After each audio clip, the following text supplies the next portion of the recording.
qizi borlar, bilib oling, o'g'li borlar.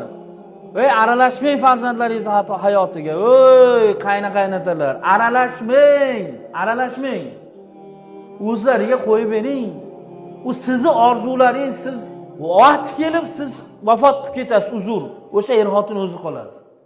Ha, deb aralashavermang, shuni o'ziga qo'yib bering. Qaysi oilaga uchinchi shaxsda aralashuv bo'lsa, keyin shu oilada muammo kattalashib ketadi. Bitta emas, katta bo'lib ketadi. Ikki kishining orasidagi muammo 4 kishiga o'tadi. Avvalo ayb sizda ilm o'qimaganingiz. Farzandlarga oilada uylanayotgan bolangizga uylanishdan oldin bir tushuntirib, oila qanaqa mas'uliyat ekanligini, qizingizga oila qanaqa mas'uliyat ekanligini, farzandlarga tarbiya berishga Xudoning huzurida bular ikkilasi ham javob berishni o'rgatmaganingizda o'zi. Shular ajrashib ketsa siz gunohkor bo'lmaysizmi? Bo'lasiz.